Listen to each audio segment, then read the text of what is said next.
Достор, кызыктуу факт, мына вагондорду көрүп атасыңар. Ушул вагондорго жашынып сууга киришкен же аялдар киргенде денесин көрсөтпөс үчүн андан сууга киринип кайра чыгышкан. Ушул вагондор мененчи.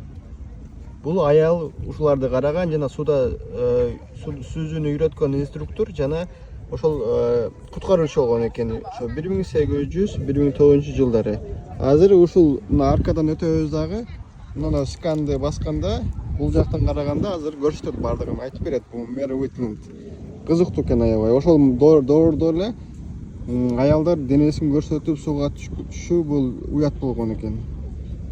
Ошон үчүн булар жашынып кирип, жашынып чыккан экен сууга. Азыр көрөбүз ошо вагондорун, аялды.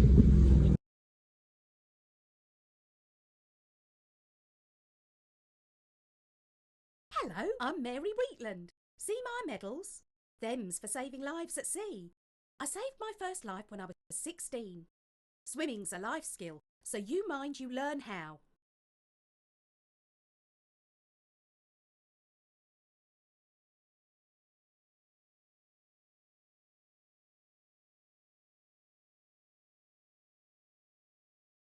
Мына ушундай кызыктуу факттар менен бөлүштүм. Сиздерге да кызыктуу болду деп ойлойм. Көрдүңүздөрбү, илгери адамдар ыймандуу болгон, денесин жашырган аялдар, кыздар уятты түшүнгөн, билген, мусулман эмеспи, илгерки адамдардын баардыгы эле уяттуу болгон экен.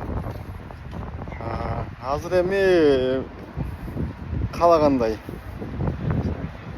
Достор, мына ушундай дүйнө кызык. Саякатташ керек, эл көрүш керек, жер көрүш керек. Ар бир баскан, ар бир жүргөн жерибиздин тарыхый, маданияты бар. Жана биз будан сабак алышыбыз керек, пайда жакшы жайын гана алышыбыз керек. Рахмат чоң, силерге кызыктуу болду деп ойлойм. Дагы видеолорду жүктөп турам.